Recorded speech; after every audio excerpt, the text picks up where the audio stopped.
Can anybody hear me? Yes, Perfect. loud and clear.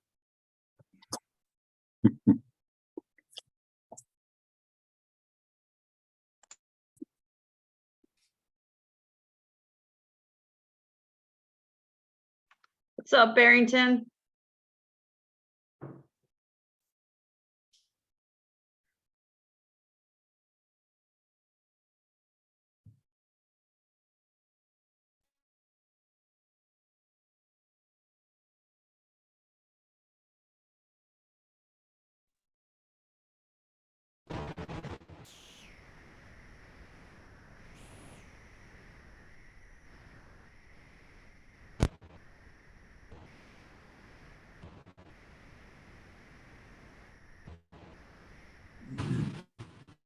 Barrington.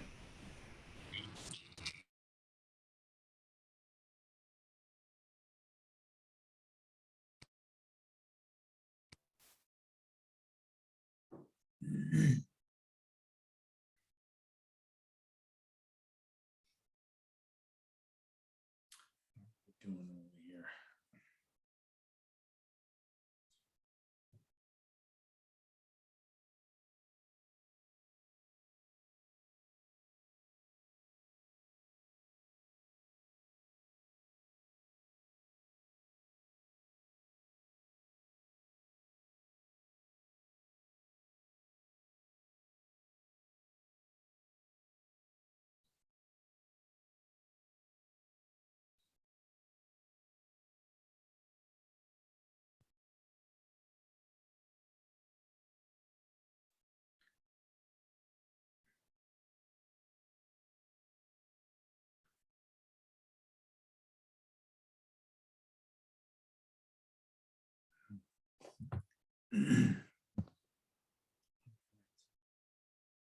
How's everybody doing tonight? Everybody are we on over here? Doing good. Perfect. Scott's supposed to be on tonight. He's somewhere, I think, in Virginia. At least I think that's where he is. So I did talk with him. He should be joining us anytime now. Hopefully he's got a good signal.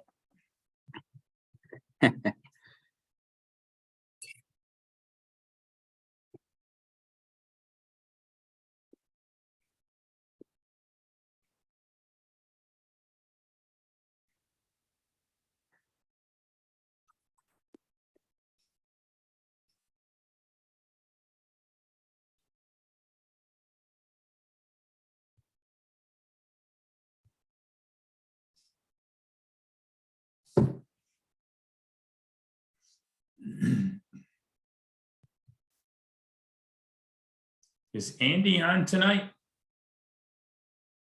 Andy McQuaid? I don't see him. Okay. I don't know. We're doing a new it's a new link. So I guess it automatically does what he's supposed to be doing, but I didn't know what the situation was. So hopefully, I mean, he's already got it set up. I just didn't know if he totally automated it. Looks like he may have.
So who's been busy with real estate? I know we got a few minutes before we get started over here. Figured See where everybody else is going, what everybody else has been doing. Anyone? Just mostly getting some apartments ready to get rented out for the moment. Oh, yeah. Well, So, yeah, getting toward the first. Better hurry up. yep. Got one that moved in on the 15th, and then got another one moving in tomorrow. Wow. Then we have 2 more that are ready, and then I got a few more to get ready. So, Wow. Yeah, you are busy. yep. Yeah, well, lucky I got Vanessa to do a lot of the work. So, Oh, man. Man, is that Lisa and Brian? Complete strangers. Look at them. Lisa Guth. Haven't seen you guys in like years. Yeah, it's been a while. Been hiding. I'm busy. Well, that's to good. have You guys, good to see you guys. Good to see Likewise. You guys too. Yeah.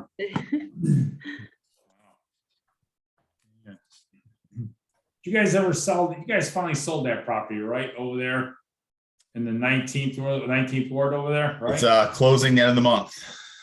Wow. Yeah. Oh, I bet you guys are glad at least it's done. Yeah, it under contract with no inspection, but it was FHA loan. The FHA inspector came through with a freaking laundry list of stuff there's a piece of paint chipping here on the outside. There's a floorboard unsecured in the attic, just like stupid stuff. So we're banging those out and should still close on the 28th. Wow. I mean, how long have you guys had that now? May. It was June? it was end of mid-May. Really? Wow. Good. At least Lisa's done before the crazy weather of winter kicks in. Exactly. Absolutely. Yeah. That's fantastic. Hopefully you guys are gonna look for something else. That's the goal. Yes. Perfect. Oh, let me see here now. Oh, this is new. I don't have a passcode. Oh, nuts. Carl's trying to get on here. Let me do this. Let me send Carl. I don't understand what's going on with the passcode or whatever. So what I'm gonna do is hopefully he'll be able to get on through. the I was link. able to just click the link and get in. I didn't have to put any passcode in. Let's see here now. I just sent the Carl's in. link. Oh, he's in? Yeah. Yeah, Oh, all right. I was just advised. I forwarded you the link. I didn't know. Oh. yeah, that's weird. I had to click on the icon, the email Yeah. Zoom link. So apparently Andy, they changed the link, so there might be other people who may be trying to get on and maybe they can't. Maybe they don't know, they're not used to it. They just changed it so that way they automated the Zoom. So that way it automatically records and does everything that Andy usually does. So I don't know. He sent us the link and I just clicked on and thank God I was able to get on. I was worried about it. So I know it's going to be a bunch of other people. They're probably going to have the exact same issue because they're not used to it. Joe, can you hear me okay? I can hear you I'm testing a new speaker. So, okay, now? Is it much better now. Okay.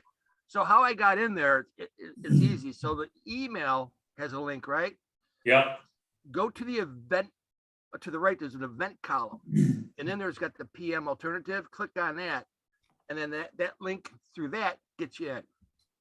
I just clicked on a link and let me in. Oh, okay.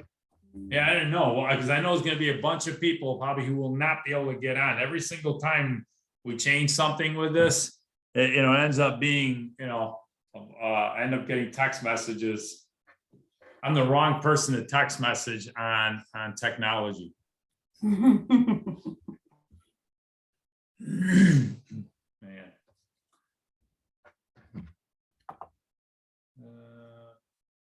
give it a couple more minutes. I don't know if Scott's getting on. I know there's gonna be people trying to get on.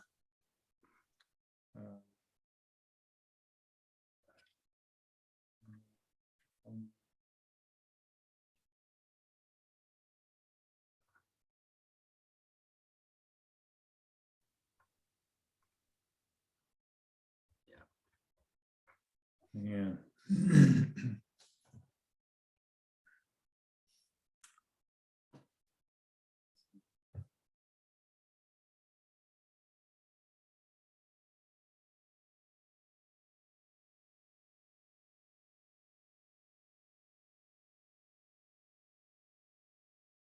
Perfect. All right.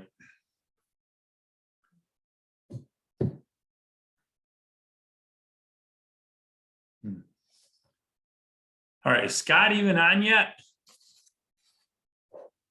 Well, if he's not, we're gonna get started. I know right now there's only, well, yeah, there's probably a bunch of people trying to get on. So we'll kick it off real quick over here.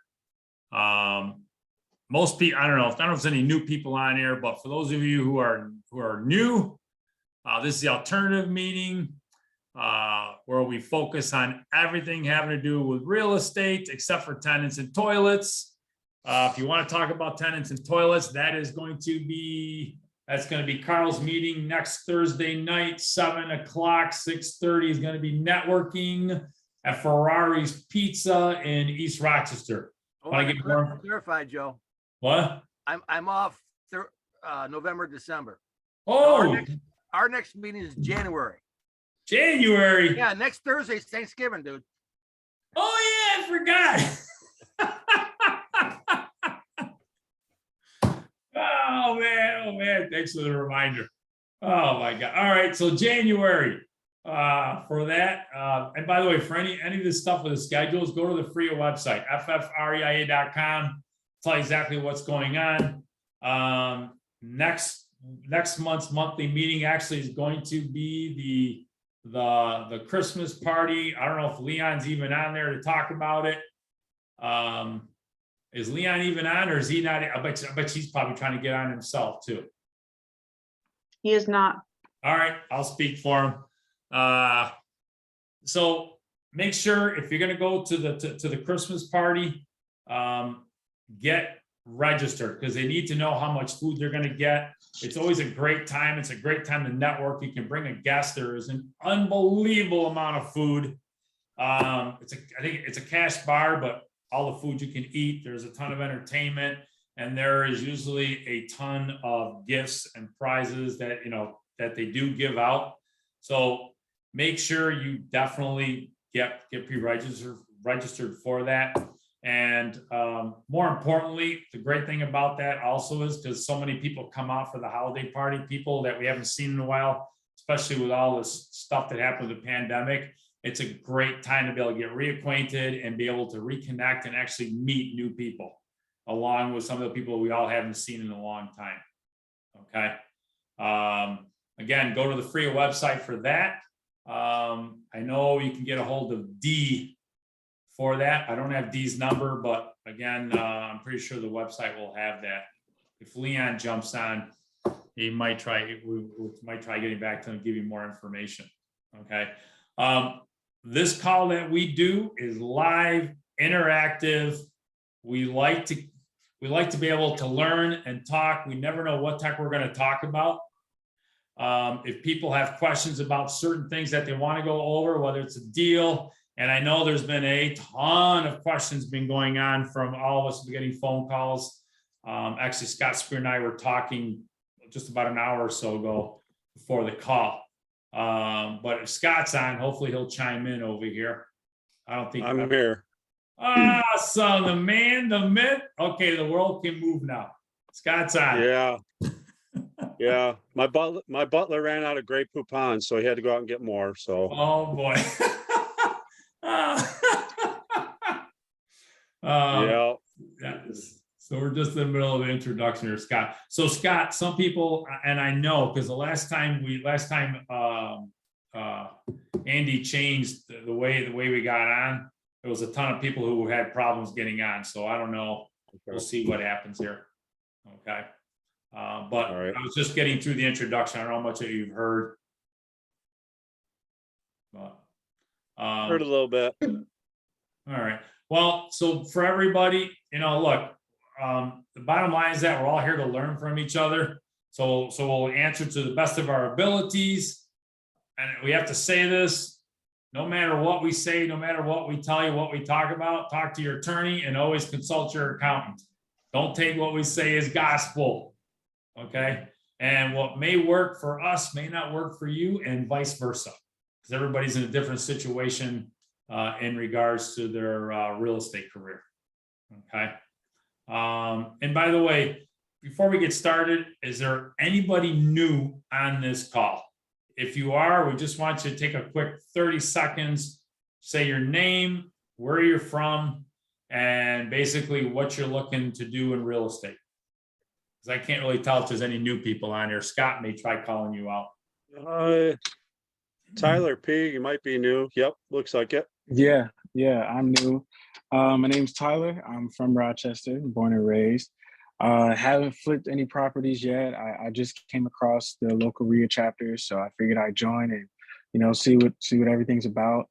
Really just open-minded as far as, how to get started flipping houses. And, I know Rochester's booming right now. I see, signs every day with the new house on the market. So, I'm really just interested to see, what ideas we can bounce off each other, or, how you guys operate. And I'm just willing to learn. So.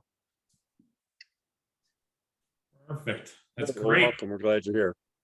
Thank you. And Jay, I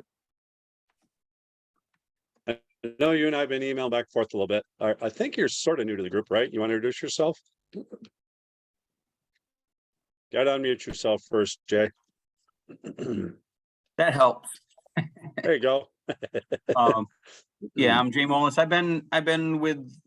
It's been probably since, it's been a bunch of months now, but, but anyways, I'm buy and hold investor. I have about 17 units right now. Right now I'm going through a bunch of renovations. So I'll start buying again, probably January,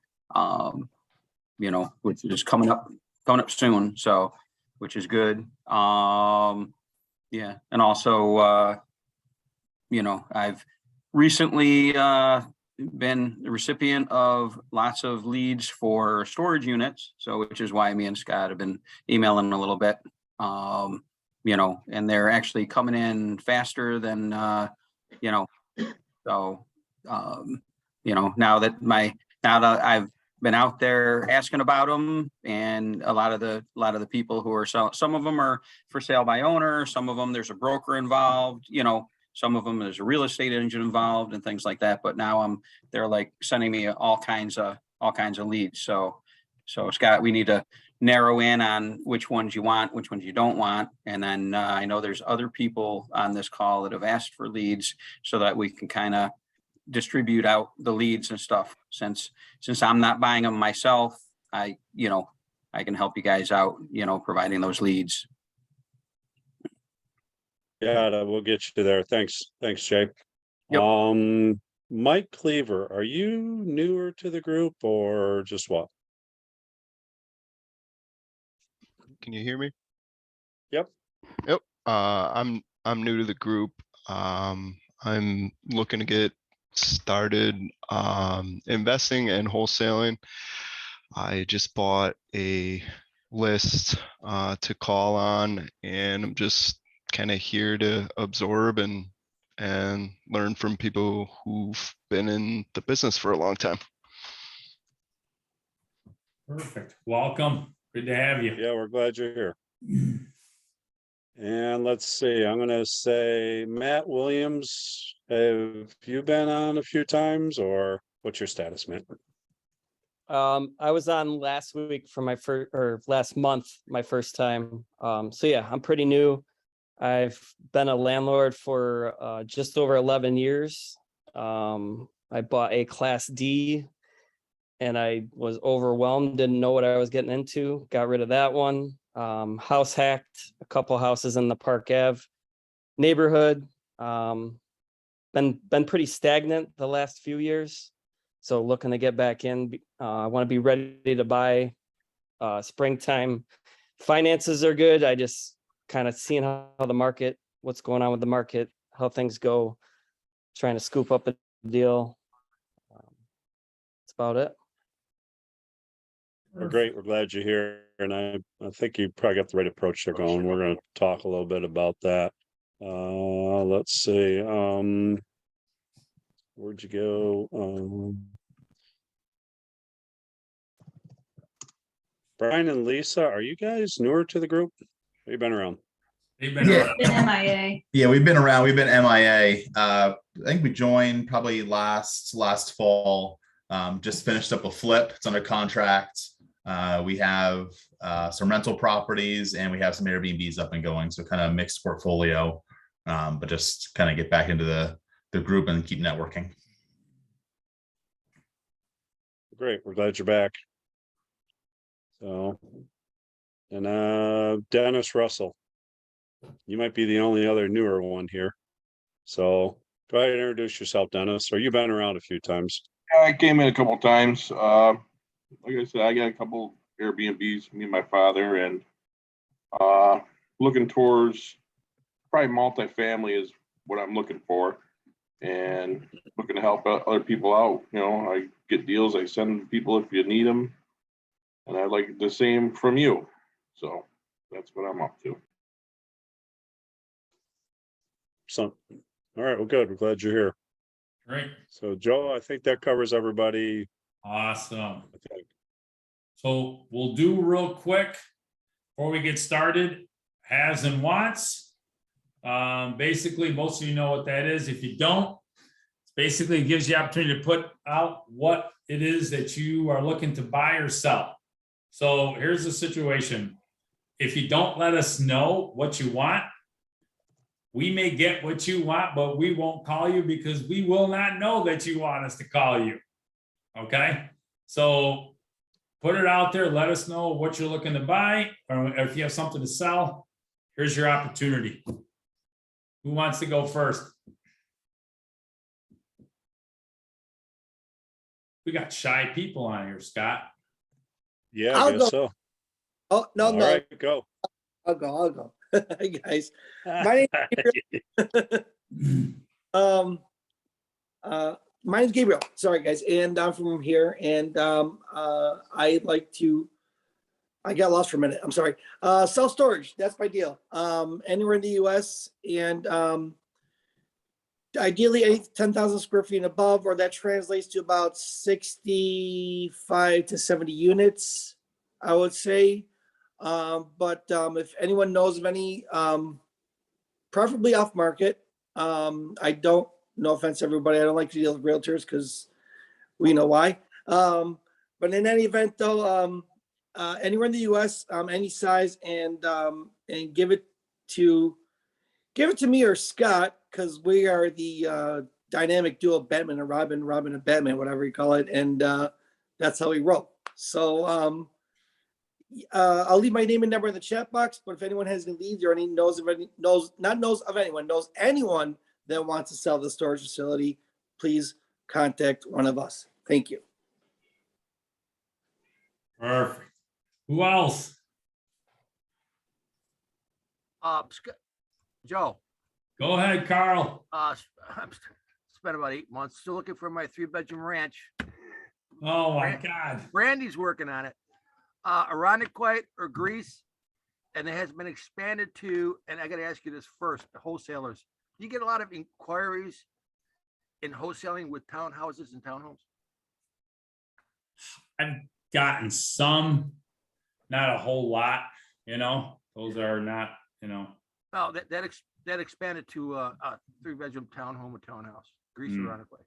I thought about you. I had a house that we're picking up in Greece right now, but it's not a ranch. So you're the first person I thought of. As soon as I went over, as soon as I saw that second floor, I go, oh, Carl's out. Ooh, is that it, Carl? Yeah, I got my info in the chat. Perfect. Who else? Let us know. If you don't let us know, we're not calling you. I'm looking for some single families in Rochester, New York, in A and B neighborhoods to flip or to hold. And I'm also looking for 4-unit or better multifamily properties in A and B, as well as C+, C-. Perfect, Barrington. Barrington, you put your information in the chat box for people? Yes, Awesome. It's good to have you back. it's a pleasure. Like a reunion. You, Lisa, Brian, all these people. Like, holy smokes, like a high school reunion. And I also have a house that I might be putting on the market on 354 Melville Street. I just got finished rehabbing it. So I'm either gonna put it on the market for sale, or I may rent it out. And then I have a vacant house in the 19th Ward on Post Avenue that I'm turning around, and that will be on the market for rent. It's a 2-bedroom, 1-bath, tiny house with a picket fence in the 19th Ward. Perfect. Very cute. Nice. We're still always looking for everything, essentially. We want to do another flip. I'm looking for a couple holds, either single family or multifamily. I think that's about where I'm at right now. I'm set on Airbnbs for a hot minute. Okay. Who else? I look for multifamily. Right now I buy in the city of Rochester, but looking to extend out to the like Ontario area, things like that, move out a little bit to get a different type of tenant. Okay. Great. So you're Wayne County. Pretty much. Awesome. Nice. Anybody? Great. I'm looking for self-storage. Jay's been a help. Gabe's been a help. Joe keeps teasing me. So we'll find some eventually there, Joe. Oh my God, I'm finding everything else but storage is killing me. Oh. Yeah. So that's what I'm looking for. So I'm actually filtering through a few things right now. So I gotta sit down and focus here for a little bit. Next couple days with some things that have come in. So, and Jay, you're on that list for sure. Cool. Yeah. So what amounts do you want as far as how many units? I mean, I get some of them are 16 and some of them are 400 and some odd units. So, Yeah. And they range up to $20 million, and all the way down to a couple $100,000, so it's a big range. So I want to kind of filter them for you, and then I can, shoot out any other ones to other people. If you're not interested in those ones, at least get somebody working on them. Yeah. I'm going to say anything that's like above 6,000 square feet, as long as it has room to expand like that. When you had in Texas, that one looked like it was good, but there just wasn't any room to expand on it. It was kind of, I like the location of it, but that one, the storage units in units the residential neighborhood.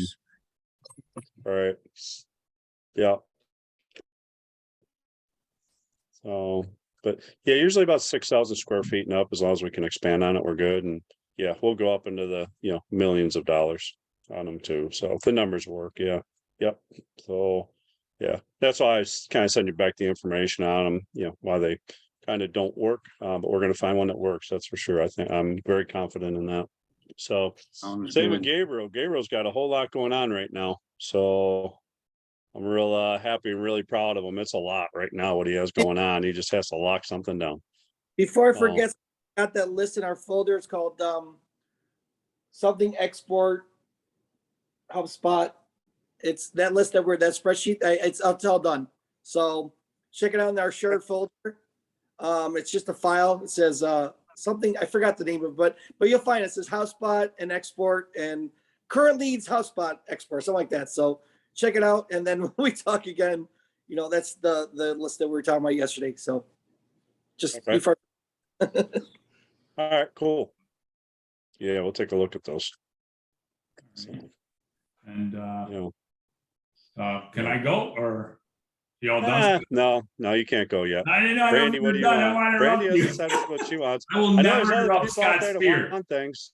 I will never interrupt And- Scott's spirit. Oh, here we go. Yeah, right. For me, I do commercial, residential. I also looking for storage. And I also do have a single family house for sale in Irondequoit. It's a rehabber. It had a fire. It's going to go for, I think around $50,000, a 3-bedroom, 1-bath ranch. Actually, I don't know if that, I don't know if that one's for Carl though, but who knows? And then I also have a 3-bedroom, 1.5 bath in the city of Rochester. That one needs some work also. That one's going to go, I think, for around $30,000. Both of them are vacant, obviously, especially the first one. And if you're interested, my information should be in the chat box. Give me a call. But I am also, I mean, we're doing a lot of residential. We'll buy in the city, the suburbs. We'll do $5,000 deals. We'll do multi-million-dollar deals, everything in between. Okay. So that's what I got. Anyone else? Put your contact info in the chat again there, Joe. I think you're kind of bubbled up to the top. So, okay, go ahead. Whoever I interrupted Got there, it. somebody was going to say something. I already kind of said it in my intro, but Class B, I'll do A too. I love this Park Ave area, but looking to kind of venture out. I don't love the prices of Park Ave. Kind of why I joined up, just kind of looking for different perspective too. So kind of open to whatever. Okay.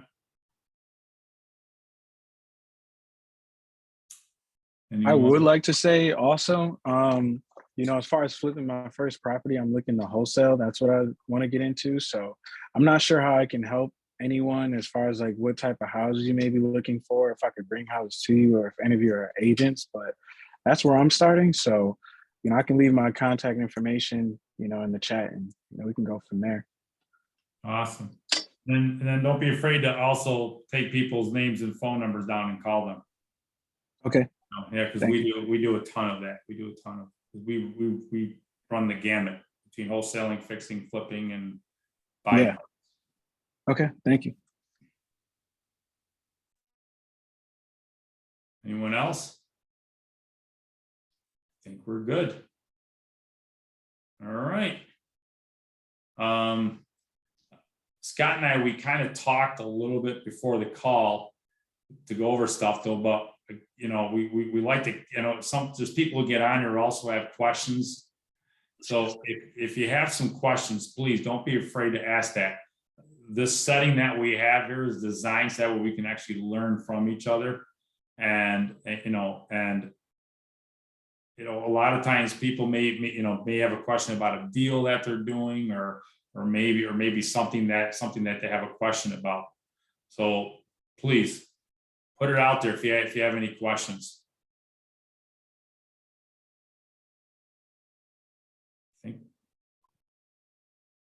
No questions. All right. So there's a few things we can actually go over, and Scott and I, we were talking because we kind of, a lot of times, our phones ring and people call us up and ask us all kinds of questions, and and we figure if they're asking those questions, maybe people on part of this group are probably having some of those questions, some of those issues. And I mean, some of the stuff that I wrote down that I've been getting calls on and people have been asking me questions are obviously there's been more properties with days on market. some of the questions we've been getting are, is it now a good time to buy in the MLS? Are there deals on the MLS? What's been going on with it? And I've been hearing both sides of the spectrum, which we can also go over. Some people say no, some people are making a ton of money off of it. And I wrote down actually some of the questions I was getting, and then the biggest one that I've been getting is how the heck do you price what's been going on compared to where the properties were 6 months ago, 4 months ago, even as little as 3 months ago. And some of the people who I've been talking to, actually Gabe was part of that conversation we had last Thursday night at the monthly meeting. Some people, and it wasn't just with Gabe, I had a couple other people actually. One was last night, about should they take their foot off the gas in regards to marketing? What should they do toward the end of the year? What to do toward the beginning of the year? So these are some of the subjects we can actually talk about. If some of you have questions to any one of those, please, put it out there, because that way we can all talk and discuss, because we don't want to be the only ones talking here.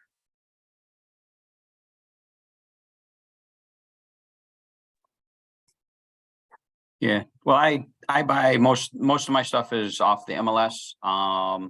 It's an easy way to find the stuff, but along with doing that, you make relationships with other agents and things that can get you some off market deals too, or before it hits the main MLS. So it's a, and I only stepped off the gas just because I had a bunch of renovations, so I was taking all my capital and putting them into the renovations, windows, doors, all kinds of, fun stuff. But like I said, back in January, I expect to be moving forward and start buying, as many properties as I can. Quick question for you. When you were buying them off the MLS, were you going in below asking, or what was happening? Did you have to go back and forth? Or were you buying stuff that was on the market a long time? How are you getting them, and what were you finding? I always offer below asking. I try and be reasonable as far as, in some cases it may be, I kind of do it so that what I expect them to come back halfway between. Some of them, some houses were on the market for, a little while, not super long. But it's, you get two things is if you first one in, sometimes they jump right on it. And then sometimes if it's sitting, then they'll jump on, whatever you got, especially if they're motivated to sell. It's a mixed bag. But it's, but I always offer under asking. I never go in at asking price, or over asking. I mean, but the houses I buy are, they're 50K houses pretty much. So there's not a lot of, they're not going to be asking for a lot more than that. And there's usually something that needs to be done. So, you just kind of come in and go, hey, it's, furnace is bad. Let's it doesn't have much life left. Although, just another little piece, when you're buying a house, always do the inspection. Always have an inspection done, even if the inspection isn't going to count towards anything, because you got to have a way out if there's a problem, even if they're not going to lower the price on you. And in one case, because you have to have heat in the house, I had a seller that had to put a brand new furnace in because the furnace was bad. And that's just required as part of the deal. Well, just out of curiosity, because it sounds like you buy to hold, you don't buy to flip. Correct. I buy to hold. Right. Yeah, so right. you and can offer a little bit more than versus someone trying to come in to make a certain amount of profit. Right. And then sometimes you get, I'll say lucky.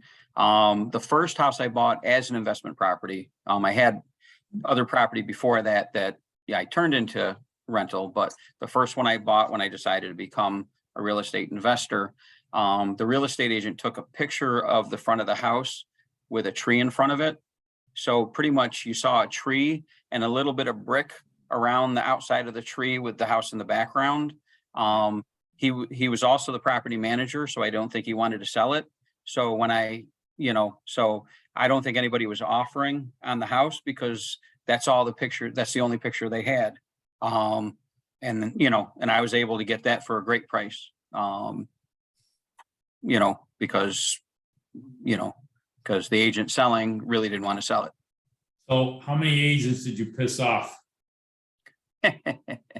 So I will say I'm on my 5th agent as far as a buyer's agent. But it's the 5th and final because I'm also now a licensed agent and Vanessa's also a licensed agent. So I have her, any houses that I buy, she acts as my agent. So they, for that, but I've had ones, you bring them to see a house and, you ask to see a house, they bring you there. I had one guy that was afraid of, he got afraid of the neighborhood. So he's like, I don't want to show any more houses in the city because, he was a new agent and, and the people that were looking at the house along with the neighborhood wasn't so great. But of course, that neighborhood is now a really great neighborhood because U of R expanded through it. That's in the, 19th Ward in the space that U of R expanded into. So that house is now worth a ton of money. I didn't buy that house. Somebody else, outbid me, but it was, but that's the kind of thing. I've had an agent who I was talking to every day, trying to get, and he couldn't get me in to see houses. I don't, I guess he was kind of lazy or something, but one day I called him up and he was like, are you the guy with the grandfather coming? I'm like, I've talked to the guy every day and he forgets who I am. That was the end of that one. And then I had one that was great up front and then he got lazy. I'd want to make an offer on a house and I'd wait 3 or 4 days before he sent me the paperwork to apply. And then he eventually I just got tired of it and I was talking with somebody I used to do, I do computer work as a day job. So he was an IT guy at one of the companies that was one of our customers. And, I had lunch with him and he's like, hey, if you ever need, he was great. Very, Andre Belpano, I'll throw his name out there. It was really great. The only reason I'm not using him anymore is because we have our licenses.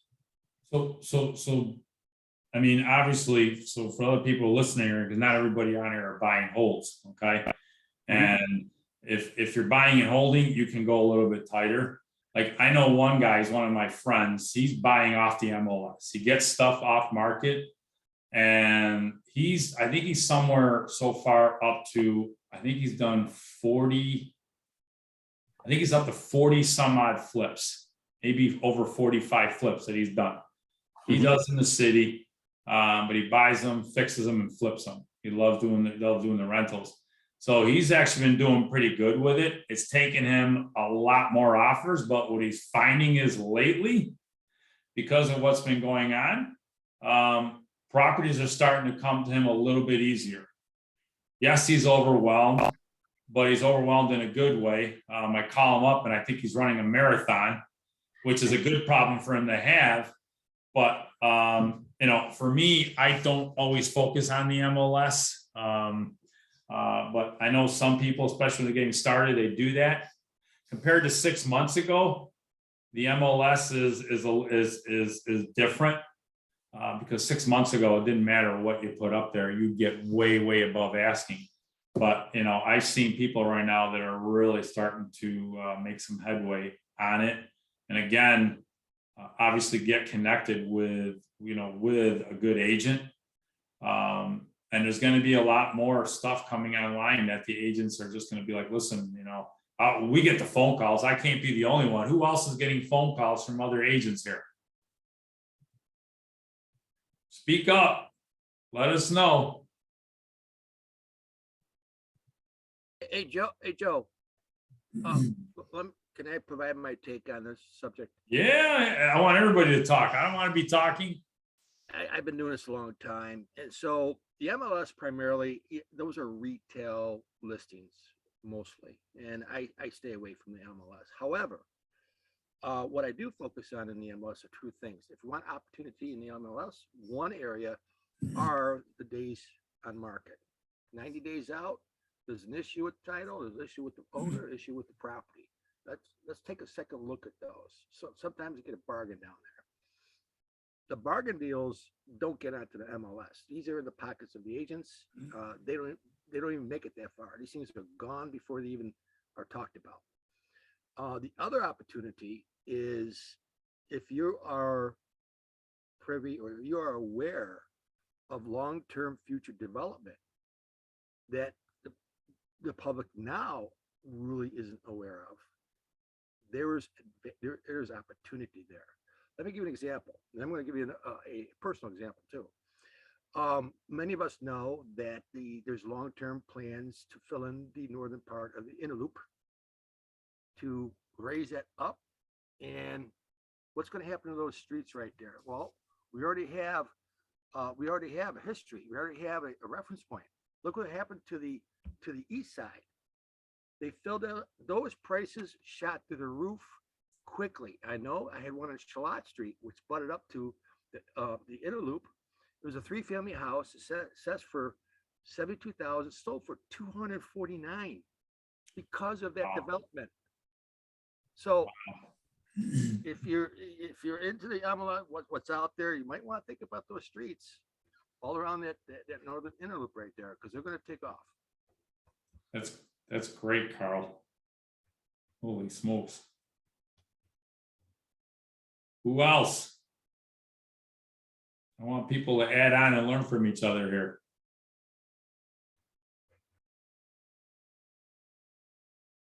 We got some shy people on here. What streets are surrounding the northern part of the inner loop? Like, what area is that? I'll tell you, Lyndhurst, Weld, Woodward, Ontario. We're coming up into the public market area. This is the area between the public market down to the city. Union, Scioto. Okay. Yeah, I'm taking a shot at buying a double over in Pennsylvania. I just got it under contract recently.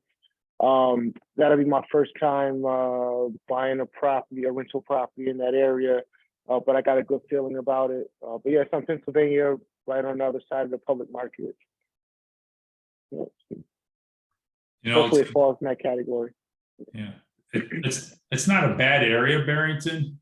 Especially right there, because you're backed up right up to the public market over there. I know it's you got all the 1st through 6th Street areas, and we've done tons of properties over there, and I've always wondered when that place sometimes may actually start to rise up. I know you got Niagara Street there where they built all those houses years ago, but we're not going to pay $120,000 for a single family. There's no way. And but yeah, I mean, if you go, I mean, if what they're going to be doing, obviously, once they fill that up, you're going to have a few years down the road to hold on to that, though. But it could be like a piggy bank for you. Yeah, I'm actually looking forward to it. The downstairs tenant appears to be a great tenant. The apartment is in a great condition. The upstairs apartment is vacant, so I'm gonna rehab the upstairs apartment. And I have a good friend that lives across the street that just bought a property. He's remodeling it. He has a couple friends on the street, and they all are good property owners. So yeah, I'm looking forward to it. Yeah. We looked at a 3-unit over there probably like about a month or so ago. And one of the guys that owns this 3 units been in his family, and he's with the city council or whatever the heck it is there. And he's got such a huge emotional attachment. And then he also mentioned, he goes, eventually that area is going to explode. And I'm like, well, it's the eventually part that, he wanted an X amount of dollars, and we got him down. He finally said yes, and he couldn't sell it. But he just kept saying eventually it's going to explode. And I'm like, we'll explode before it eventually hits. Yeah. So yeah, man, that may actually be, may actually finally start, because everyone, as soon as you hear 1st through 6th Street over there, Yeah. you know how that goes, and letters, numbers, and fruits. Yeah. I think it's going to take some time before those areas transition. But as far as Pennsylvania, the actual street, Pennsylvania, I think that's a decent street. The whole entire block, the majority of all the houses are in good or great state, and there's maybe 4 or 5 houses that aren't. So that's a good sign. There's a good amount of property owners on that street. So yeah. Some of them sold So, watch out for the Saturday morning traffic, though. Oh yeah. It gets busy over there. Yeah. Gosh. Good traffic. Yeah. So, by the way, is anybody even on there, even buying off the MLS? Anybody else doing that? Anybody else focusing on that right now? It's so funny because my buddy, he goes, what I love is that everybody I talk to, nobody's focusing on the MLS. And he's like, and I couldn't believe how many flips he's done so far. I fell on the floor, and the majority of them off the MLS. And he goes in, he hears no more than he hears yes. But he's at 40 some odd flips, so everybody can do the math on that. He was already having a great year halfway through the year, where he had a great 2022 6 months in, I should say. Mm-hmm. So he's making the run for the next. Yeah, I think investors that are either using their own money or doing their own work have more of an advantage of buying on the MLS. There's someone like myself that has to hire out all the work. They can offer more. But yeah, I think the MLS is great for certain individuals. I've never bought off the MLS ever in 10 years, but maybe it's something that I should consider. Mm-hmm. Take a look. I mean, I can't be the only one noticing that. Yeah. Well, just as an extra, doing your own work. I do a lot of my own work, but that's not because I wish to. It's because sometimes finding a contractor or even getting a contractor to do the work correctly. I will hopefully finish up tomorrow. I have a boiler system where, there were some leaks in some of the valves and some stuff. And I'm redoing everything that I paid I did not pay the heating company that I would have paid the heating company to do. I had to pull out all of everything that they did because they put the wrong kind of piping in. They put the wrong kind of valves in. They didn't know, on old radiators, they didn't know how to get the spud out, the spud piece out. That's the piece that screws into the radiator that the valve connects to. And they, then they wanted to sell me $2,000 worth of new radiators. And it's like, there's nothing wrong with these. You just cut it out, collapse the thing and take it out and put a new one in. No big deal. So, so it's out of necessity that I'm doing my own work for a lot of stuff that I, try to pay people for. So just bear that in mind. Yeah. And by the way, I don't know is Allison even on here tonight? I don't know if she's on. As far as her contractors, Allison, she's in California. Usually she's on our calls. She actually bought, she's working out, she's doing stuff in real estate in Syracuse. I sent her a contractor trying to be nice. Thank God she did research. This guy had gotten arrested. This was yesterday morning. This guy had gotten arrested for stealing like $66,000 from different people. And he also got arrested for walking naked through a hotel lobby in Syracuse. And I Wow. felt so bad. And she just went through a whole mess of crap with other contractors. So she was on there. I had to at least apologize for that. So So the lesson learned here, don't take advice from Joe. pretty much, that's pretty much. And Joe, by is the that way, your oh, 6 in the sorry, go ahead. What? Sorry. Go ahead. Is that when he called her at 6 a.m. in the morning, her time? Yeah, and it was 6:25 in the morning. I forgot because it was California time. So I figured I apologized to her publicly, but it's all right. By the way, does anybody have anything you want to add on to this, Scott? I don't know if you're even still on with us. I don't know how your connection is. I don't know what, because I can't tell. 687. Is Scott even still on? He's there, but I don't see him. Yeah, we may have lost him. Who knows? Sometimes his connection is kind of spotty. I want to know what issues or what are people running into out there. We like to know here, so we can all learn from each other here.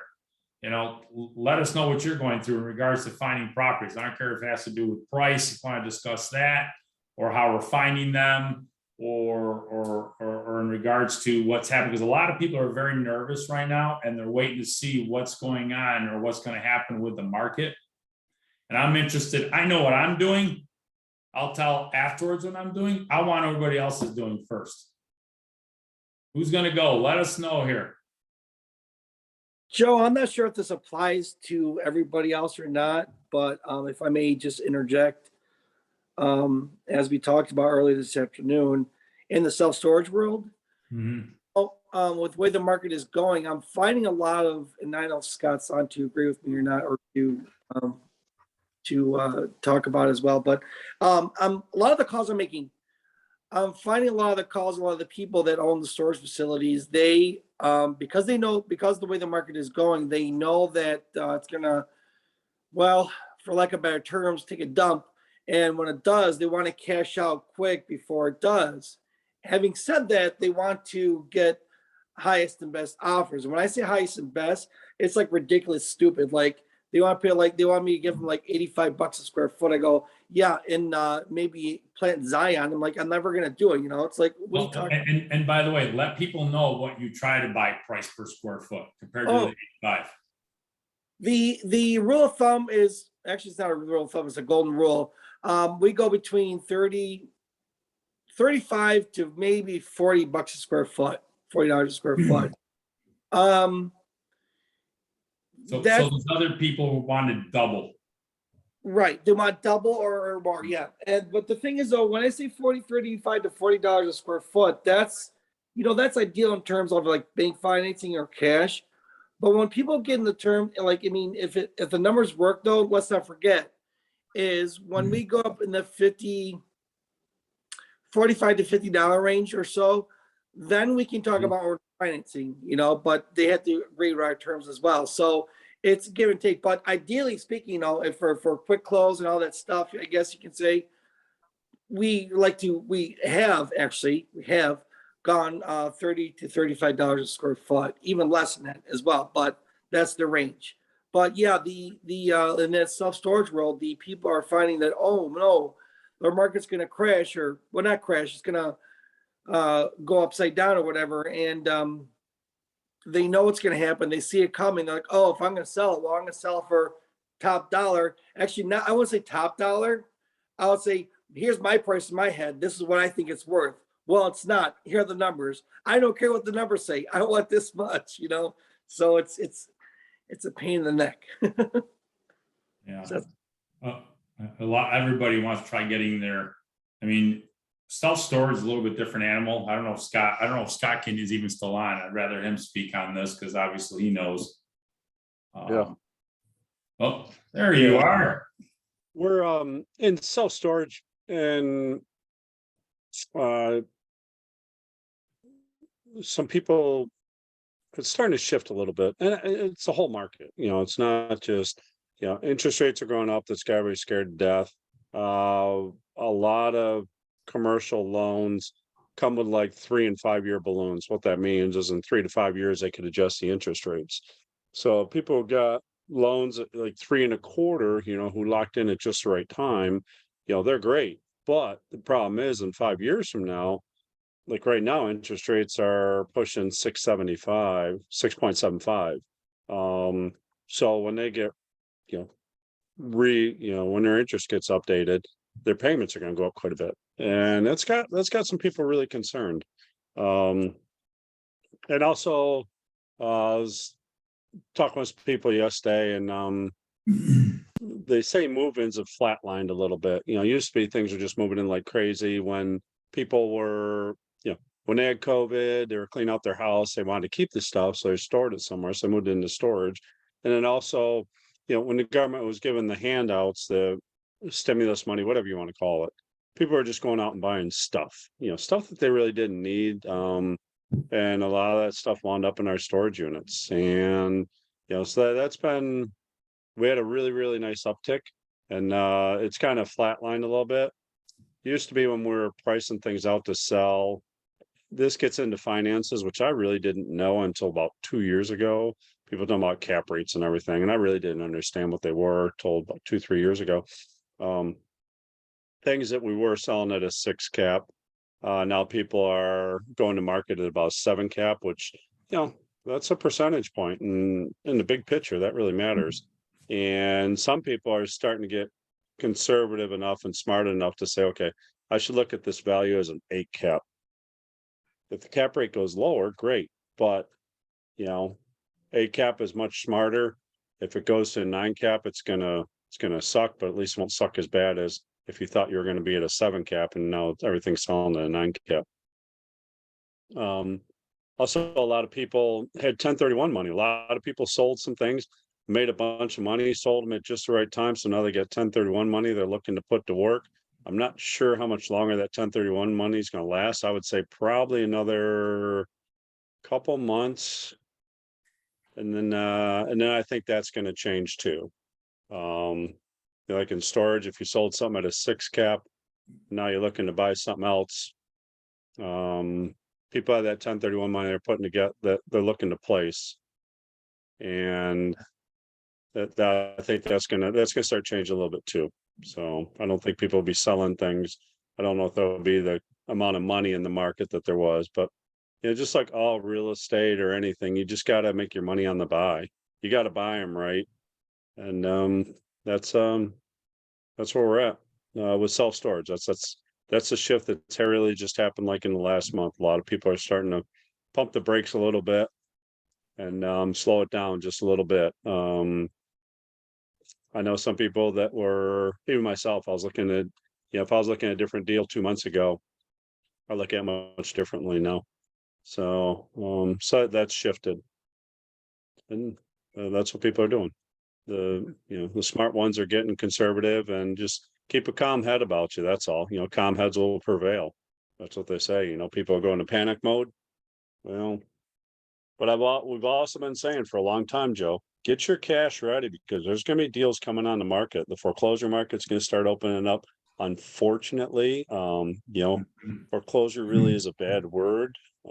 But let's face it, there's people that been living in a house and not paying their mortgage payments because the companies couldn't foreclose on them because the government wouldn't let them.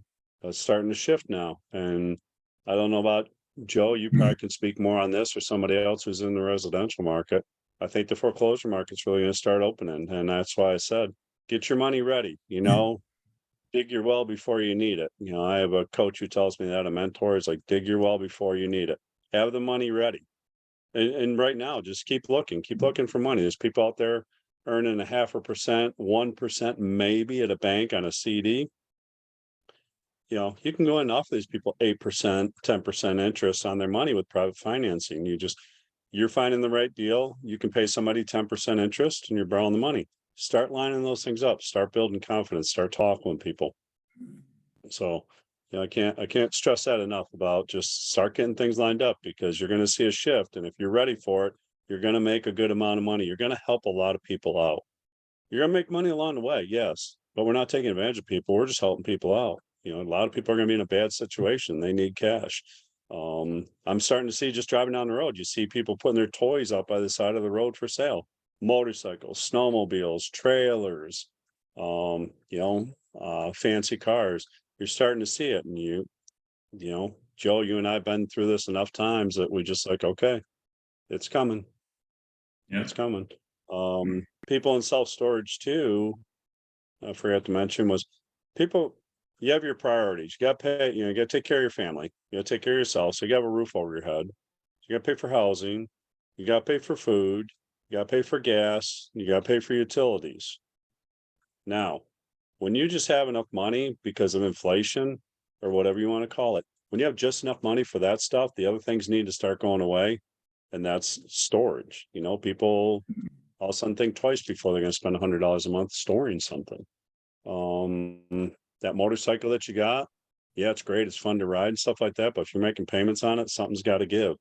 And those are the things that are given. And that's what we're seeing right now.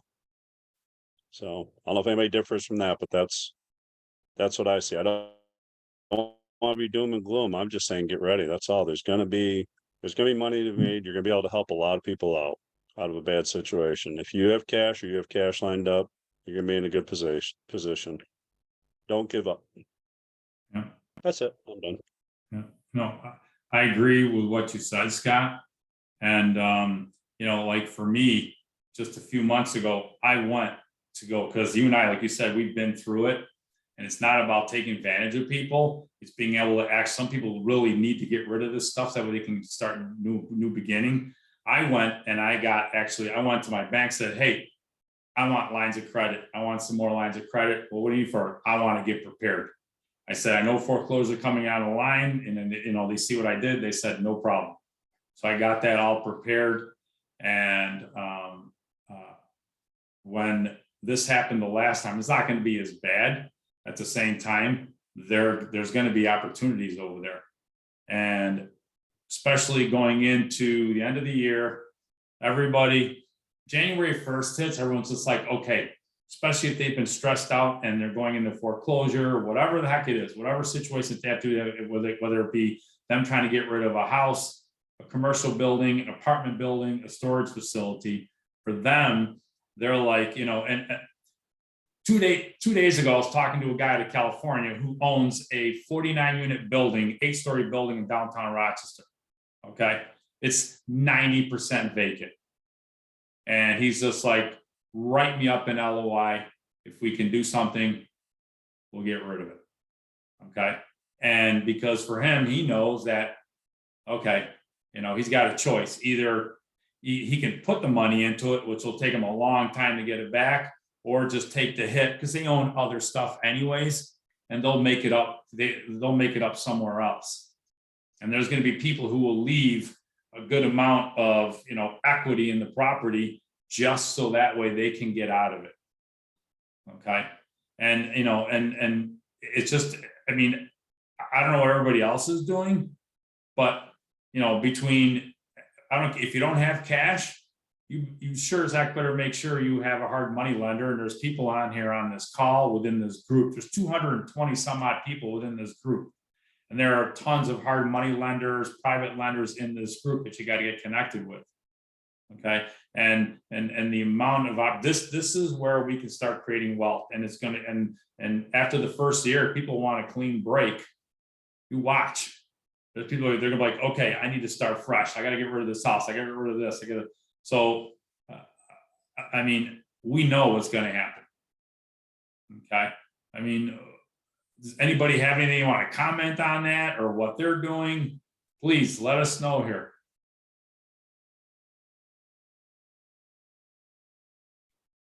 Scott, should we do an awkward pause? We'll just sit here silent for a minute, Joe. Do you think there will be a lot of short sales going on? Yes. Soon? Yes. There's I've just got a list of just Monroe County, about 800 houses that are in foreclosure. And there's way more than that. 800. Yeah, there's more than that, and that doesn't include the ones that are 60, not, ones that are 30, 60 days late, you start going into foreclosure after the third month. So that doesn't even touch that. And by the way, I saw that list for that one. And that's way bigger than way more than 800 on the list. Where are you getting lists like that? I have contacts, and so so it's when you, it's a certain way of being able to approach those people, and then be able to get the list, and then that's the easy part.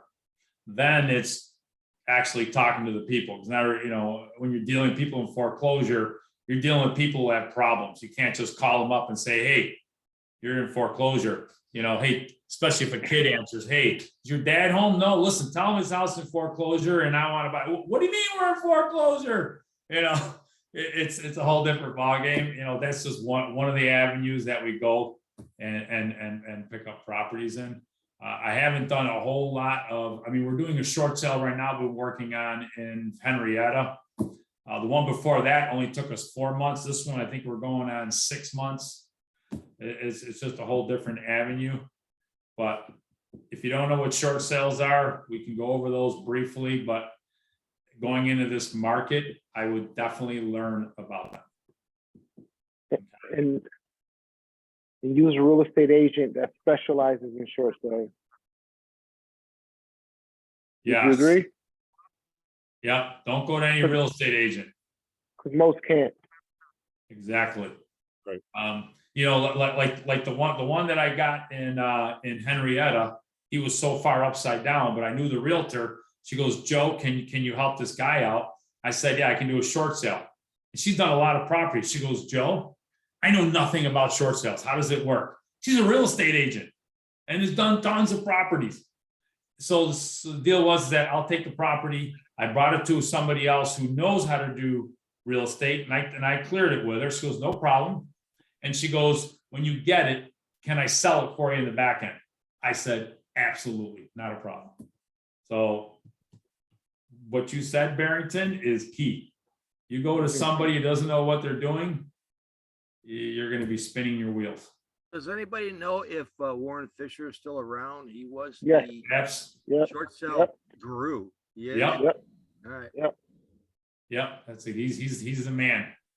There are some people who will do them, but I like him the best. Hey, Joe, the real best. quick. I was just gonna, back to Dennis. So Dennis, you were just asking about where you can get lists. Is that what your question was? Yes. There's a few places you can go. There's a place called ListSource. So if you look that up, you can get all kinds of lists. There's REI Pro. I think PropStream, you can get lists as well. So there's just a few that you may want to check out. Thank you. May I add also, Brandy, locally, if you're really into foreclosures, the Daily Record is a daily publication of foreclosures, business dealings, real-time information as to what's going on with property. It's called the Daily Record. There's a digital subscription. I used to subscribe to it when I was back in the foreclosure days. But that's the meat of the foreclosure information here in town. Yes, I've heard of that one too. I just haven't checked it out, but that's a good add to that. Is that just for the Rochester area? Rochester and Monroe County. Yeah, it's a great source for finding those. And don't they advertise the auction on there too, Carl? Or no? Yeah. Yeah, all So the auction dates, all the auction details, particulars, where they're being auctioned off at. Yeah. Right now, it's one place in town. Yeah, I think there's like 50 of them so I heard there was like 50 of them they're going to be auctioning off downtown, whereas before there was none.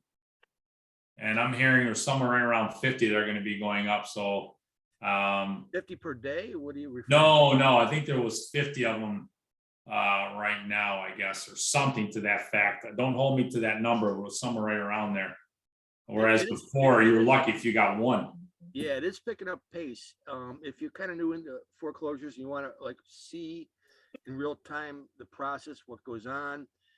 Head down to 99 Exchange Street, around 9:30, 10:30. This is where they do the real live auctions. This is where you rub elbows with the sharks and the folks that know what they're doing. Just watch what they do and just, rub elbows, network, and, and just see what goes on. I mean, it's a great learning experience.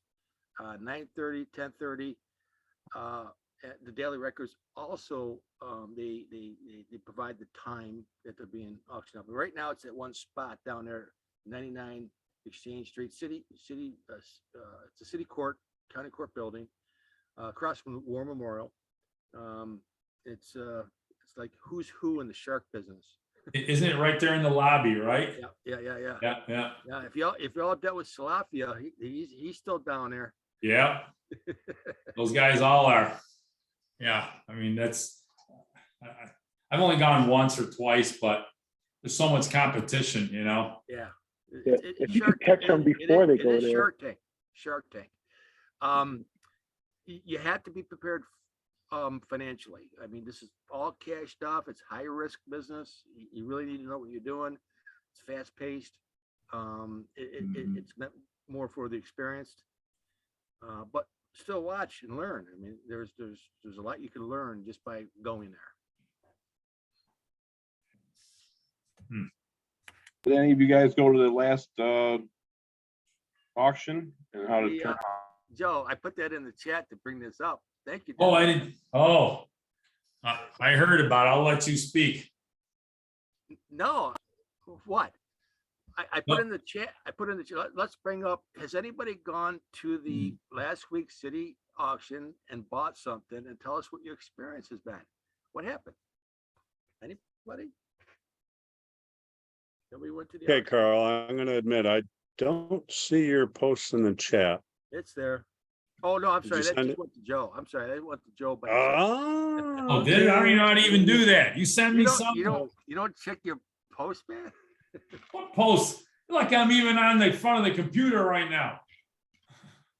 So I'd definitely like to hear somebody went to the auction and how it was. Yeah, this is Brian. I haven't gone recently, but probably for a span, probably about 5 months ago, I was going on the daily, just to your points, Carl. Rub elbow, see what's going on. And like you said, it's the sharks. You got the 5, 6, 7 guys that are always there. You got the 2, 3 guys that are kind of new coming into it. It's interesting. It's interesting to watch, see how it goes.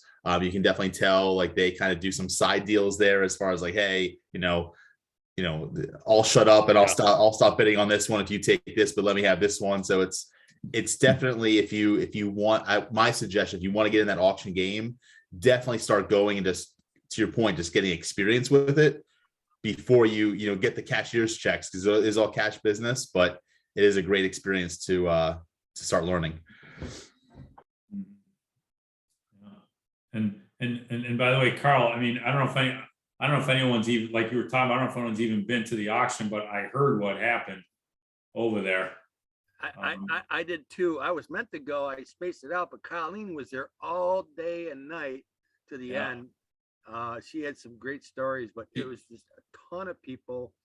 $5,000 cash money, cashier's check for each property to put down. Yeah, to walk in the door. You couldn't go in there without a cashier's check for $5,000. Yeah. And that didn't slow them down. She said there was like 1,200 people there. I don't even know how many people. It was a lot. It was the Riverside Convention Center. And I thought it was 1,200 properties. I think that's what it was. And then I don't know, 500 or 600 maybe. I can't remember, something like that. Yeah, I could have that reversed, but it was 600 plus properties that were auctioned off. Yeah, she said she left. And this was 5:30. Well, This started at 9 o'clock and left at 5:30. It was just outrageous. The prices were too high. A lot of people overbought, in my opinion. Well, here's the thing. Like Colleen left at 5 o'clock and they were only up to the S's. Okay. And then I heard that some people went back after 4:30. And by that time, the place, a lot of the people had left. So the people who went back or stayed, they got some decent deals. Because a good portion of people were gone. Yep. And So- I That's a great strategy, and I've used that in the past. It was great. So they go alphabetical order. So the streets that are from R to Z, those Yeah. are the ones I focus on. Because half the crowd is gone, the buying pool's way down, competition's way down.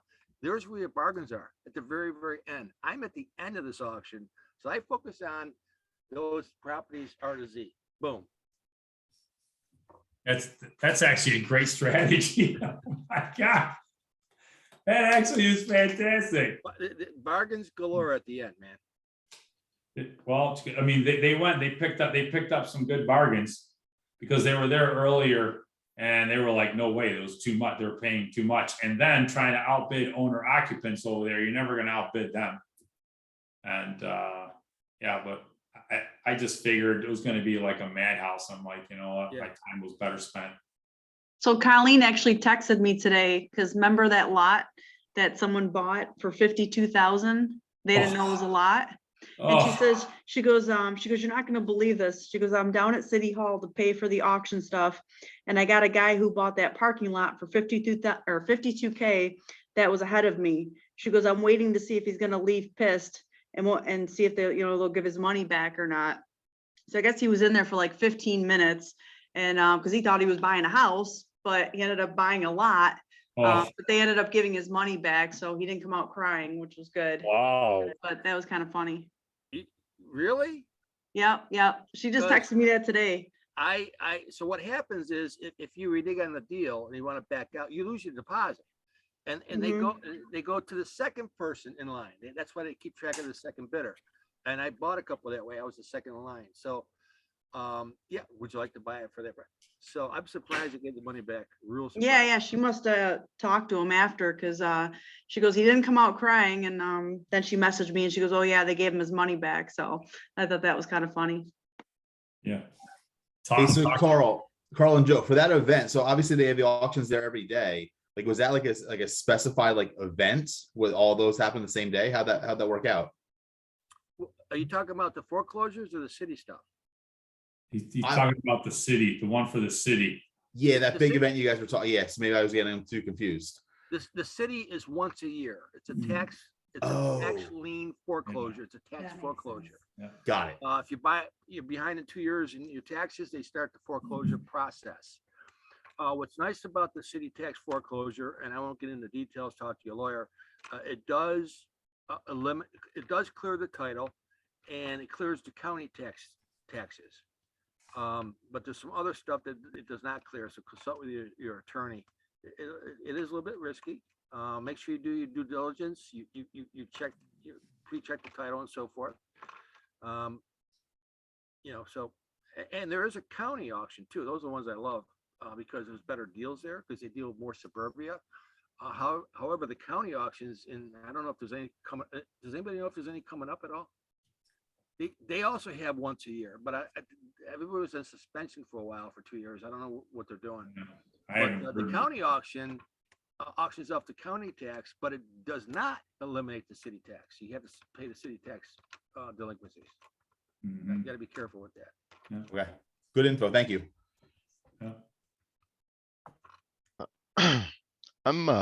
I'm curious. I recently ran into a property just driving around. I saw a house, it looked like it needed some help, some love. The roof was just totally, distraught, looked like it needed to be replaced. Anyway, I looked up the property and I looked it up on the county's website trying to see who owns it, what's going on. It says your delinquent taxes have been sold. I'm wondering if there's some kind of opportunity there, or does this link up into this foreclosure process, this auction process? Is there a way to circumvent that? I guess that'd be my question. I already know what Joe's gonna say. You gotta call Propel or those other places to see if you can what is it? Get a, Well, yes. But, it's an opportunity to be able to call those people, get a hold of those people first, see if they want to sell the house. First, I mean, if you call Propel, you can do that, Randy. But if the guy doesn't want to sell the house, there's not going to be any use. to be It's able- odd. It's odd because it seems like the house is vacant. I love those houses. Oh, love them. So I just don't know, like, does the person who owns, I mean, do they still technically have the ability to sell the Yeah. property? Yes. Yeah. I mean, did you find out who owns it? Yeah, so, well, the owner that's listed on the property is deceased. I can tell just Oh. Googling his name. There's an obituary for Yeah, him. that's a problem. Yeah. Uh-oh. don't like those. Well, unless there was a will and there's an estate already situated, and it's gone through probate. You may want to reach out to, I know Brandy, she'll go and The she'll. relatives. Yep. Tell them, Brandy, you tell them. Well, do you know how to skip? I mean, have you skip traced these people yet, or? So I haven't skip traced them yet. I've been hemming and I've been like researching and watching videos and reading for the longest time and listening to a couple local podcasts, just sitting on the sidelines for way too long here, You but get too much information.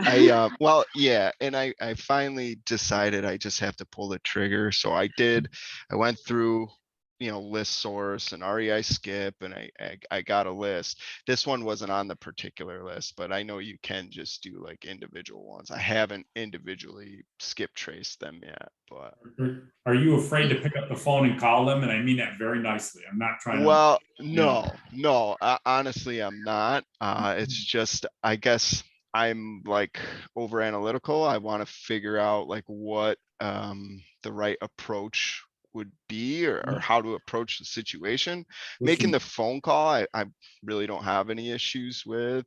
That's what I do. You need to do something before somebody else, all of a sudden, you're gonna see somebody pull up in that driveway, and it's gonna be one of us. Okay, then you woulda, coulda, shoulda all over yourself. Right. The thing is, you learn by making a mistake, and if you make that phone call and you say the wrong thing, you mess up, but you learn. And then in the next phone call, you say it differently, Yeah. So do I figure out who this person's relatives are and skip Yes. trace them? Yes. Okay. I'll type in the chat box, the skip tracing service that I use, and it actually gives you the relatives. So you can try there. Or you can send a letter, it might get sent back, but that's another option. Okay. And also anything that goes down with that property will be in the daily record, and they'll give you all the lawyer information and all that kind of stuff eventually whenever it comes up. The other thing I've done with that, Mike, by the way, you're doing everything right. You're learning, absorbing, you're setting the foundation for success by doing what you're doing. I love what you're doing. Thank you. Yeah. And so what I did old school was, and those kind of properties, I would actually, staple a nice postcard. Joe, you were on billboards. I had postcards back then. Okay. So I would staple that to all the doors. And so a relative would go by, or whoever would go by, whoever's in charge of the property would go by, would see this. And then on occasion, I would get a call. That's one point of contact. So that's just an idea. Just another avenue to try. I like it. Or a door hanger, instead of stapling it to their whatever. I don't know how that works, but a door hanger works too. I like making the phone call quick and fast. It's kind of like making your phone ring by actually reaching out, but everybody's different on that. And like Carl says, which is great, wait till it hits a daily record. At the same time, who else is waiting for that to hit the daily record? So really just calling them, and I guess, feeling them out for what's going on in this situation? Hey, 'Cause- hey, listen, this is way, hey, listen, my name is Mike. I'm actually calling about the house at such and such property. I know the gentleman passed away. I think he's related to you. I want to be respectful here. I'm actually interested in the house. Who is there somebody in the family in charge of the estate? Who can I talk to about the property? Okay, That's it. Or you can overanalyze it and write that down and look at it 50 ways, or somebody else, or have somebody else do it for you. It's up to you. I'm not telling you to go willy-nilly and just go about business of doing it, but it sounds like you already know what has to be done. You've been studying, you've been listening, you've been learning, so you've got what you need to actually pick up the phone and make that. So Joe, there's a term for that. You know what that is, right? Let's say it together. Paralysis of analysis. Yep, he overran. And here's the thing, and I mean this very nicely. He's what I call a sea urchin. He's sea urchin personality.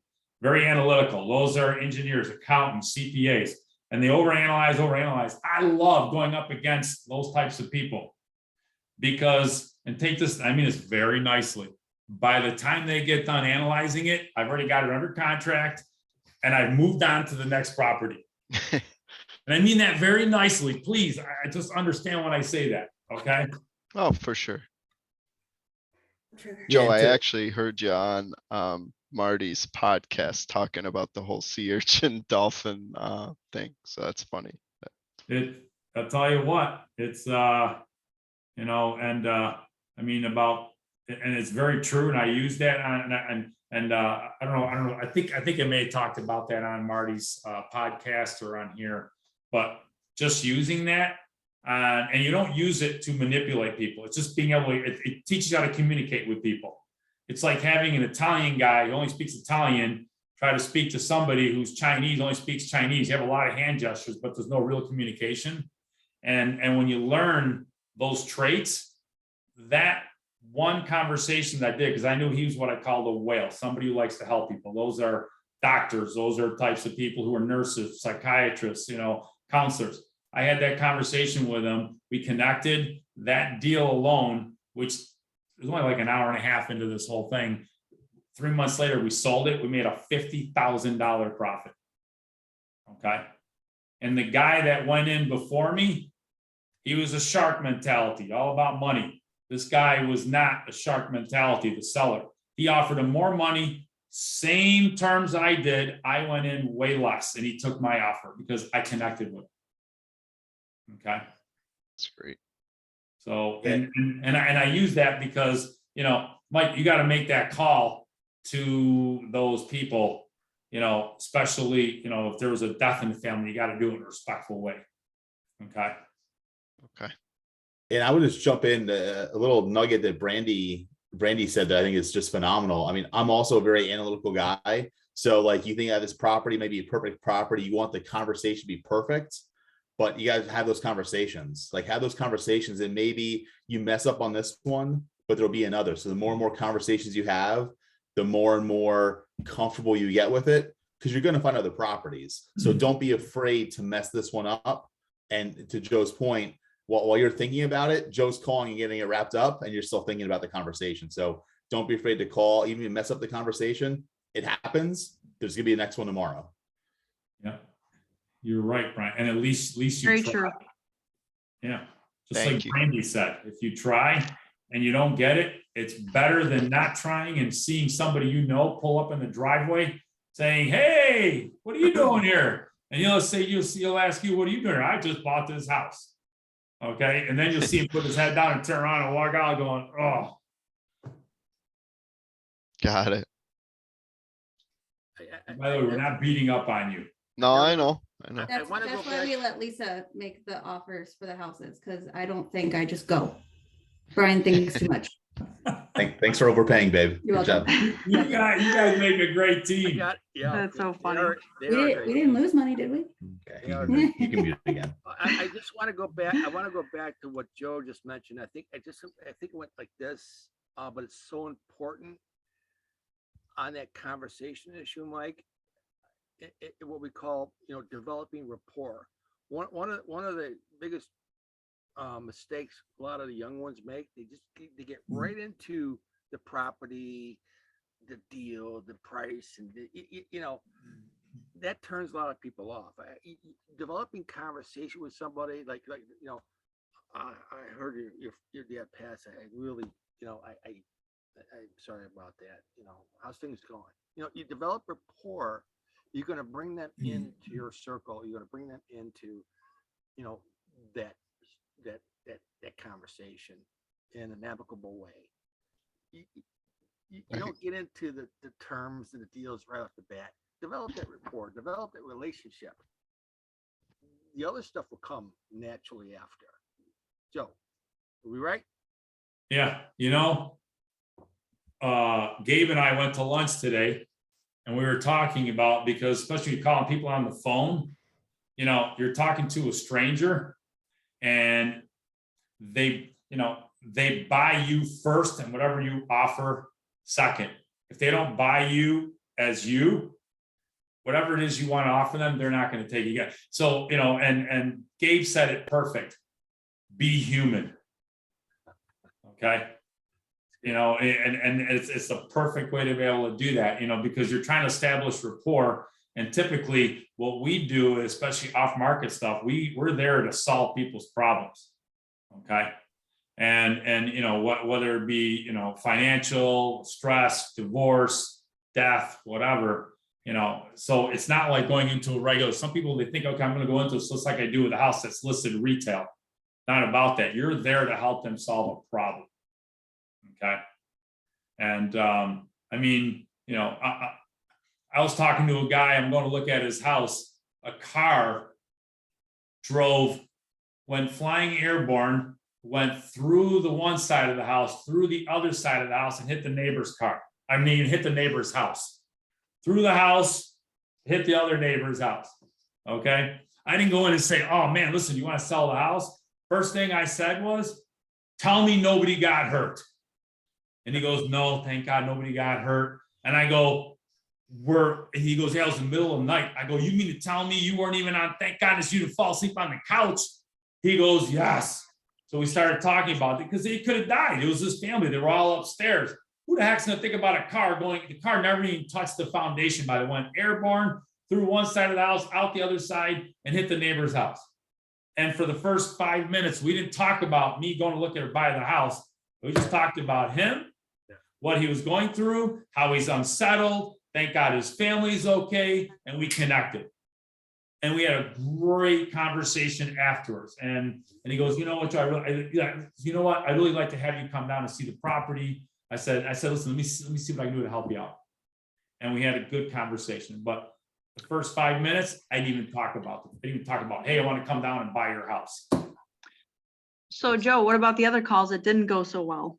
Like the guy that says, I don't care if you're from Neptune. You know, remember that guy? I had Joe take one of my phone calls. We were driving and the guy says, I don't care if you're from Neptune or something. Yeah. I don't remember how it went, but it was really funny. I couldn't stop laughing. Next. Yeah. That's it. I've had people swear at me, yell at me. I don't care. It's next. Joe's trying to make himself like, oh yeah, I buy all these properties and I'm the best thing. And all of a sudden this guy's like totally just squashed him. It was the funniest thing, but I mean, it happens every once in a while. Just gotta laugh about it and move on. Yeah. And you know, what's so funny is that I forget about it. By the way, when this happens, when you first start, it will be stuck in the front of your head. It'll just stay there. You'll wake up thinking about it. You'll go to bed thinking about it. But after a while, when you know it's going to happen, you get calloused, and not in a bad way, but you'll be able to at least be like, okay, whatever. I'm sure Gabe has done what? I think almost 2,800 to 3,000 cold calls to storage facilities. I can't begin to imagine. A little above 3,000 right now, I think. You've done 3,000 cold calls to 3,000. storage facilities. I don't know. Yeah. And now when they say no, what happens? Do you even think about it? No, no. I just keep smiling and dialing. Like Scott says, that's it. I dial until my fingers go numb, you know? I don't even care. You say no, guess what? I got a whole list there. Guess what? I'll see you in 3 months because I'm going to call you again, buddy. You'll say yes sometime. So or not, you know, I know at some point Joe, TNC, someday, somehow, they're gonna sell. Yeah, And I- time and circumstances. Yeah. Oh, if they see those today, it's matter to me. And by the way, everybody, Gabe gets paid when that check comes. He gets paid a lot of money when it comes to when the deal finally closes. So what I tell people is our job is to get through the nose. We get paid a lot of money when the deal actually hits. And Gabe, some of the stuff that him and Scott deal with, these are, 6-figure deals, 2-comma deals, 7-figure deals. So you can do the math. And, some of the people I talk to, they're like, well, I can't handle hearing a no, or they get frustrated after hearing 10 no's. I'm like, if you were to get paid, $30, $40, $50,000 per deal, and they say, well, you know what, I'll get 1,000 no's for that. But then all of a sudden it really happens after 10 no's, they're like, ugh, we get paid to hear those no's. That is our job. Do we want to hear them? No, but it's going to happen. But when we get paid, it's well worth it. So here's a good, way to get you, like working at a debt collection agency. These calls will be like nothing. But if you want practice on getting like beat up and everything, by the time you come out of that, you'll be like, these calls will be nothing. I used to work at a debt collection agency back in the day. So like, it actually kind of prepared me for this, which has, been helpful. Yeah. Yeah. And, oh, by the way, I know it is, wow, it's 8:30 already. If some of you have to go, you can definitely go. I'll be able to stay on a few more minutes. I don't know if Scott can or not or whatever. Yep, I'm on. Perfect. But if you have to go, I want to say thank you for coming on. Check out the FFREIA website, get registered for the Christmas holiday party. Okay. And For sure. If you're a paid member, you get to come to a holiday party for free and bring a guest. And if I was in Rochester, New York, I'd be going. I'm just not there. It's a great party. The food's good. Yeah, I'll miss you too, buddy. So you guys could just move it down to, we'll be in Savannah, Georgia. You just move all the food and all the people down in Savannah, Georgia. We'll do it down there. That'd be great. But yeah, no, I hope everybody, I hope your family has good Thanksgiving. I hope you guys are able to spend time doing what you want to do on Thanksgiving. Great conversations tonight. I've been talking to a lady in Saratoga Springs who wants to start up a REIA, and she found it very interesting how we run this alternatives group like this. It's not a typical REIA. And I get on, I enjoy these, we learn something every time. I don't care how new you are or how long you've been on it. Joe and I both, and Carl, we all learn something every time we jump on these things. And we appreciate the new people coming on, asking questions. Don't be afraid to ask questions. A lot of people helped us along the way, and that's why we're still here helping people, and we're learning. Do us a favor, if you benefit from this and you succeed or have some success, share it, just pay it forward. That's what we ask people. Sometimes people come in, they say, oh, I'm kind of bored with it because I'm not learning anything. Well, okay, apparently you know it all, so why don't you share the knowledge you have? And that's what we do. Rising tide lifts all ships, and that's how we look at it. So, and another thing too is, what Joe was talking to, I forgot who it was, Mike, I think. Who's the analyzer on here? Mike, right? Mike. Yep. Yeah, there you go. When he was talking to you about showing up at the deal, don't worry, he's not going to go in and steal your deal. He probably knows the deal, but he's not going to go in and take it. And that's something we don't tolerate either in this group. We've had some people do that before. They come in, they sit in on me, and they go, I know where that house is. I'm going to call on it. We don't do that. We try to help each other, and that's the only way we're going to grow. So, but thank you everybody for coming. We appreciate it. We'll hang out for a bit, just chat, and if you guys get bored, Joe and I'll start bantering back and forth. Yeah. Scott, Great call. Thanks, guys. Take care, guys. Thank you, guys. Thanks, Carl. See ya. Thanks, sir. Thanks for joining, Carl. Scotty, where are you now? Right now, I am near Lynchburg, Virginia. Actually, here's one thing. If you're a REIA member, if you're part of this REIA group, you're part of National REIA, and you can go to REIA meetings anywhere. And tomorrow morning, believe it or not, I'm going to go to a REIA meeting at 7:30 in the morning. I'm like, well, you guys nuts? 7:30? So I have to drive a half hour to get there. So you know how early I have to get up, man. I'm like, well, most people have to go to a job. I'm like, oh, that sucks. I forgot what that's like. Yeah. No, Scott, are you gonna I'm be? gonna go to Lynchburg, Virginia. And And then, that's a cool thing. You you're can not up go at that time. anywhere. I mean, yeah, I mean, why don't you guys meet me there? Y'all can make it. Only I'll takes call like you. 8 hours to I'll be drive your here. wake-up call. Okay. Joe's gonna call you at All 5 in right. the morning. I'll call you tomorrow Oh, yeah. morning, man. Joe, what time are you gonna call him? Because I'm gonna call him too at the same 5 minutes later. 5:30. All right, 5:35. I got you.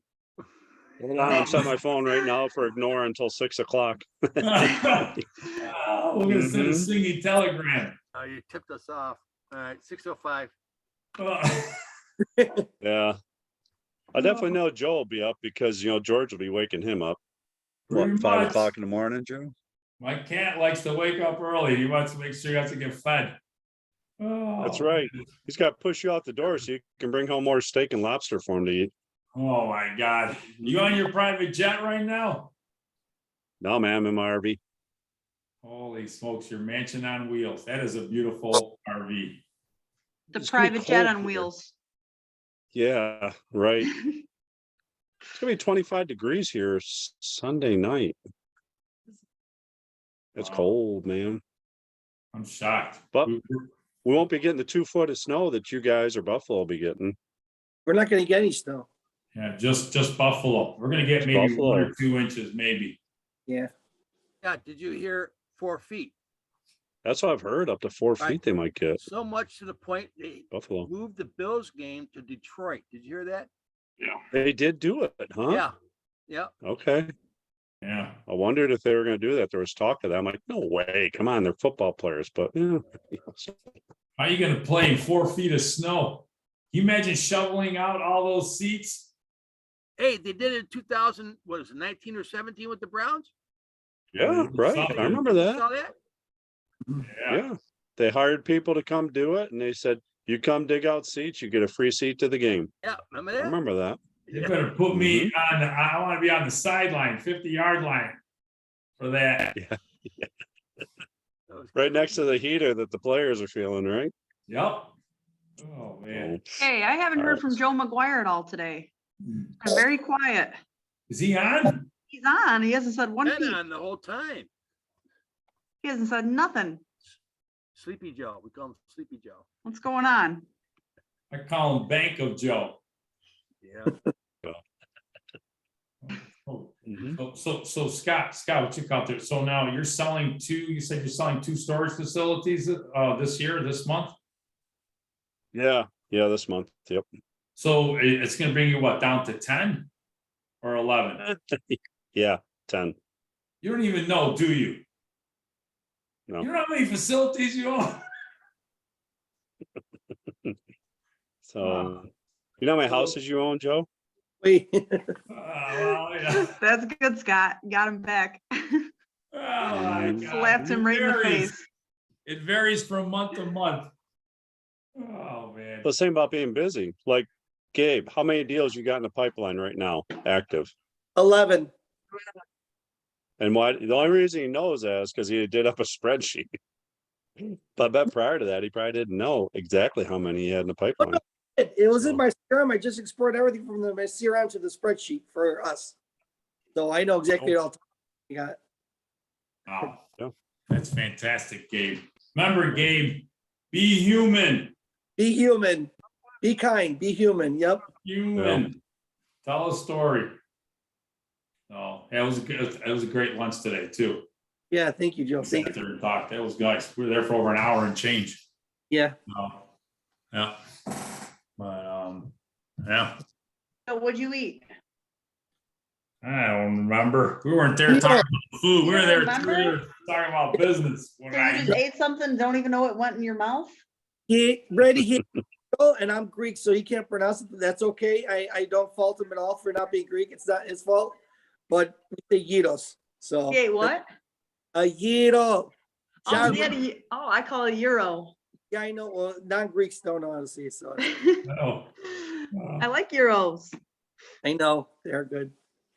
Oh. I love them, and I always struggle with how to pronounce them. I'm like, I want this, so I like the Greek waitress pick it. So yeah, I love Oh my them. gosh. Hey, Gabe, did you ever go to Olives?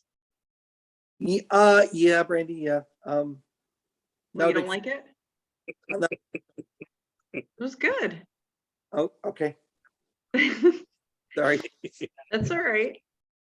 I mean, from the there was like, this is. I went there with my mom. Like, she's like, "Are you serious?" I'm like, "Yeah, I know." So, yeah. Anyways. Oh my gosh. Well, Yeah, no. all right. Well, I don't know what So else. anybody who doesn't know, Gabriel used to own a restaurant, Mm-hmm. lock, stock, barrel. He was cheap cook, cheap bottle washer, scrubbed the toilets, everything. He sold his restaurant, and now he's a doer in the wholesale self-storage business. Wow. Yeah. Mm-hmm. Yeah. He upgraded. Yeah. I just had my rehearsal dinner at the Lock, Stock and Barrel. Lock, stock, barrel, yum. I don't even know where that One of my is. favorite places. What's Maston. that? Oh, Oh, I was, this one's like right down the street from Bristol. Maybe I got the wrong place. Yeah, lock, stock. Actually, it's called lock, stock. Yeah, right there by Bristol. Yep. is that where we went? Oh, did I? Oh, I apologize. Okay. Oh, I've just corrected me. I didn't realize I said Gabe owned lock, stock, and barrel. No, no, he owned a restaurant. You owned a Oh, restaurant. and sold that. Okay. All right. I understand what I said. I apologize, everybody. I guess everybody can hear you correcting me. Thank you. Oh, man. Mike, I want to know what happens next time we're on this call from that property, by the way, I want to know what you did with it. Okay. Okay, I'll definitely have a report. Let's call it now. Let's do it live. Come on. Yeah. Let's get on the phone. Let's do it. I think I have his wife's number. It might be a little late for her. I don't know. Let's do it. Let's rile things up right now. Oh, my God. I'm in. Yeah. Yeah. That would get him saying no. What time do you guys stop call? I mean, Oh my gosh. Whenever, it just, Well, it's different hours. I don't usually like to call around dinner time because then people get a little angry and stuff because if they come home and they're, so I don't know. I try to make my calls earlier, but I mean, it depends. So I don't know. I mean, Joe, you call people late. I call people, I was on the phone the other night at 10:30 at night, but of course, a little bit of a time zone change, but I've been on the phone with people here locally at 10 o'clock at night. Like 10:30. I won't make a call after 9 o'clock. I mean, that's obvious, but I try not to go too late. I mean, the earlier the better, of course. No matter what, just make the call. I don't care what Yep. time it is. Just make the call. So, got it. Call them, text them, mail them, yeah. stick a staple something to their freaking door, whatever you got to do. All right. It's about almost 8:45 here. So is everybody all set? Yep. I guess so. All right, everybody. Thank you very much. You guys ever have a good night? Go do real estate. Thank you. Thank Yeah. you, guys. Thanks, everybody. All right, bye. Bye. Bye. Oh, that's what I said.